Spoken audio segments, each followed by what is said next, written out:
Hello बच्चों, मैं doctor Swati Sharma Swati Sanskrit and Hindi classes में आपका स्वागत करती हूँ, अभिनंदन करती हूँ।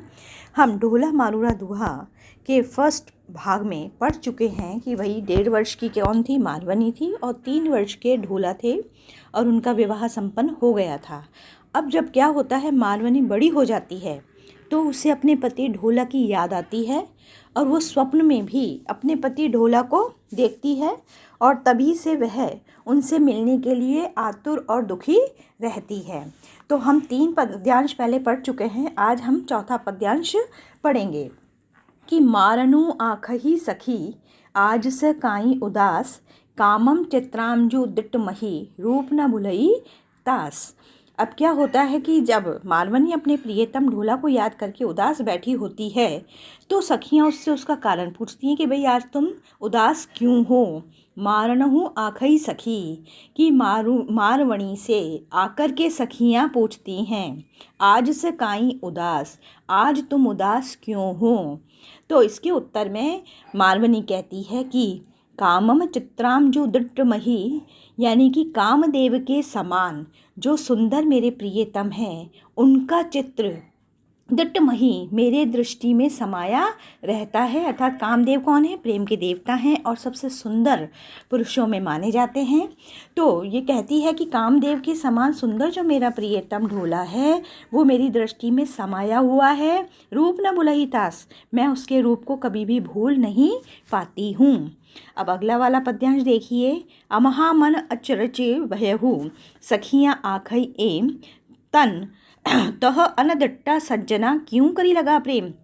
अब सखियों को ताज्जुब होता है कि जिसने अपने प्रियतम को अभी देखा ही नहीं है, क्योंकि 3 वर्ष और 1.5 वर्ष कोई विवाह की उम्र नहीं होती, उस समय बचपन की किसी को इतना याद भी नहीं होता है। तो सखियों को बड़ा आश्चर्य होता है कि जिसने अपने प्रियतम को नहीं देखा है उस प्रियतम की याद में ये कैसे उदास बैठी है।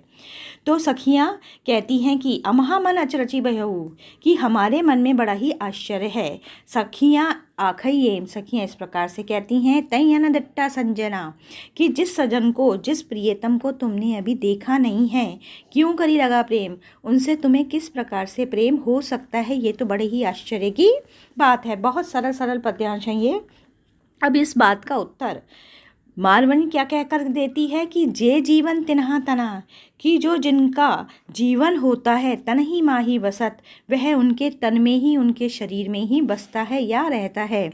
जो जिसका जीवन होता है, यहाँ यानी कि जिसकी जो इच्छा होती है वो उसके शरीर में ही बसता है। धारही दूध पयो हरे बालक किम काढ़त, कि पयो हरे यानी कि पयोदरों से अर्थात स्तनों से जिस प्रकार से धारही दूध, दूध की धाराओं को बालक किम काढ़त, बालक जिस प्रकार से निकाल लेता है, अर्थात नवजात शिशु जिस प्रकार से स्तनों में से दूध की धारा को निकाल लेता है, क्योंकि बालक ये जानता है कि वो उसका जीवन है, वो उसके जीवन उसके शरीर में ही बसता है, इसी कारण से छोटा सा शिशु भी स्तनों के बीच में से क्या निकाल लेता है, दूध की धाराओं को निकाल लेता है। इसी प्रकार मैं जो हूँ अपने प्रियतम ढोला को बिना देखे भी क्या कर लूँगी, पहचान लूँगी, क्योंकि मेरे प्रियतम मेरे शरीर में ही बसते हैं। अब अगला पद्यांश है। चहूँ दिसी दामिनी सगन गन पीहूँ तजित नवार, मारू मर चातक वह पियू पियू करत पुकार। अब मारवनी को क्योंकि अपने प्रियतम की क्या आ रही है, याद आ रही है, और मन में कहती है कि मेरे प्रियतम ढोला तुम शीघ्र अति शीघ्र क्या आ जाओ, घर आ जाओ। क्यों आ जाओ, क्योंकि चहुँ दिशि दामिनी सगनगन, आकाश में चारों दिशाओं में क्या हो गए हैं, घने घने बादल छा गए हैं और उनमें दामिनी यानी कि बिजली चमक रही है। और ऐसे समय में जबकि बारिश हो रही है, बिजली चमक रही है, तो प्रियतम पास में होना चाहिए। तो ऐसे समय में भी मेरा प्रियतम मुझे छोड़ करके क्या चला गया है, दूर चला गया है। और उसके वियोग में जो मारवनी है वो कैसी हो गई है, प्रिय प्रिय पुकार करके चातक भय यानी कि चातक बन गई है। मारू मर चातक भय, उसके वियोग में, किसके वियोग में, ढोला के अर्थात अपने प्रियतम के वियोग में मारवनी मर करके मानो चातक बन गई है। और अब वह मारवनी क्या कर रही है, पीयू पीयू करत पुकार, चातक के समान पीयू पीयू करके अपने प्रियतम को याद कर रही है, अर्थात प्रिय प्रिय की जगह क्या करने लगी है, वो पीयू पीयू बोलने लगी है। पावस आयु साईबा बोलन लागा मोर, कंथा तू घरी आव नवी, जोवन कियत कितहु जोर। अब प्रियतम को संबोधित करते हुए मारवनी ये कहती है कि सारी की सारी प्रकृति कैसी हो रही है, बड़ी ही सुंदर हो रही है और प्रिय का उसको अभाव खल रहा है। इसलिए मारवनी कहती है कि हे साहिबा यानी कि हे प्रियतम, पावस आयु यानी कि वर्षा ऋतु आ गई है, बोलन लागा मोर और इस ऋतु में मोर भी कैसे हैं, बोलना शुरू कर रहे हैं, यानी कि मोर भी प्रसन्न होकर बोल रहे हैं। कंथा तू घरी आव नवी, हे प्रियतम आप जल्दी से परदेश से वापस अपने घर पर आ जाओ, क्योंकि जोवन कितहु जोर, मेरी युवावस्था जोर मार रही है। अर्थात युवावस्था में पति का सानिध्य जो होता है वो पत्नी को कैसा लगता है, बहुत अच्छा लगता है और वियोग बहुत बुरा लगता है। इसीलिए वो कह रही है कि वर्षा ऋतु आ गई है, मोर बोलने लगे हैं, आप जल्दी से घर पर आ जाइए, क्योंकि मेरी जो युवावस्था है वो जोर मार रही है। आगे भी वो कहती है कि राजा प्रजा गुणीय जन, कविजन पंडित पात, सगला मन उच्छहूँ हुई, बूढ़े तो बरसात। कि बरसात ऋतु जब आती है तो सब लोगों पर किस प्रकार का प्रभाव होता है और विरहनी की दशा क्या होती है कि राजा प्रजा गुणीजन कवि पंडित सबके मन में बरसात ऋतु में क्या हो गई है, सगला मन यानी कि सभी के मन में उच्छा हुई यानी कि उमंग आ गया है, उत्साह भर गया है। बूढ़े तो बरसात यानी कि बरसात की ऋतु में सबके मन में क्या हो रहा है, उमंगे आ रही हैं। बूढ़े तो यानी बरसात के या वर्षा ऋतु के बरसते ही। अगला पद्यांश देखिए, जल थल जल हुई रहे हूँ बोल ही मोर किंगार, स्त्रावन दुबर है सखी के यहाँ, मुझ प्राण आधार। अपने प्रियतम के वियोग को न सहती हुई मारवनी अपनी सखी से कह रही है कि पानी इतना बरस रहा है कि जल थल सब मानो एक हो रहे हैं और मेरे प्रियतम इस समय कहाँ हैं, क्योंकि मेरे को क्या हो रही है, प्रियतम की याद आ रही है। मैं अपने प्रिय के लिए कैसी हो रही हूँ, चिंतित हो रही हूँ।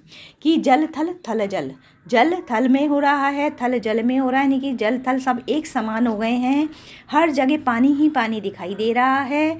और बोला ही मोर किंगार, और मोर और पपीहा भी बोलने लगे हैं, हे सखी स्त्रावन दुवर है, हे सखी अपने प्रियतम के बिना रहना कैसा है, बहुत ही मुश्किल है। कि हाँ मुझ प्राण आधार, क्योंकि वही मेरे प्राणों के आधार हैं और जो प्राणों के आधार हैं प्रियतम वो मुझसे दूर हैं, तो मैं किस प्रकार से जीवित रह सकती हूँ। अब अंतिम पद्यांश देखिए आज का, हे सारस कई जई पशु पंखी केरा राव, ऊबे बोलिया सर ऊपर ही थी था किंती अनुराग। अब इसमें क्या होता है, सखी जो होती है वो ये कह रही है कि जिस प्रकार सारस सरोवर में तड़प करके बोलता है, ऐसा ही उनको क्या लग रहा है कि मारवनी के स्वर में भी विरह की वेदना वो महसूस कर रही हैं कि जो मारवनी है उसके स्वर में किस प्रकार का हो रहा है, जिस प्रकार सारस सरोवर में तड़प करके बोलता है वो उनको प्रतिध्वनित हो रहा है। और वो कहती हैं कि ए सारस कई जई पशु पंखी के राव, ये है जो सारस है वो पशु पक्षियों का क्या कहलाता है, राजा कहलाता है। ऊबे बोलिया सर ऊपर ही, वह तो तालाब के ऊपर बोलता रहा, परंतु उसकी जो गूंज थी वो मुझको यहाँ सुनाई दे रही थी किंती अनुराग। और वो जो तुम्हारी विरह वेदना है, विरह वेदना तुम्हारी किसका अनुसरण कर रही है, सरोवर के ऊपर बोलने वाले सारस के समान कर रही है, इसलिए तुम दुखी हो रही है और मुझे क्या लग रहा है कि मानो सारस सरोवर के ऊपर बोल रहा है, यानी कि विरह की वेदना समान दिखाई दे रही है। अब इसके विशेष की बात में आती है तो आप बोल सकते हैं कि रात में तालाब जो है, तालाब पर सारस बोलता रहता है और उसकी आवाज़ मारवनी की ही सुनाई देती है, यानी कि सारस दुखी हो रहा है तो मारवनी की आवाज़ भी उससे प्रतिध्वनित हो रही है। तो ये ढोला मारूरा दुआ का मैंने भाग 2 करा दिया है। अब तीसरा भाग भी वीडियो में मैं बनाऊंगी। इस चैनल को आप सब्सक्राइब कर लीजिए, अच्छा लगे तो लाइक कीजिए, शेयर कीजिए, कमेंट्स दीजिए। धन्यवाद।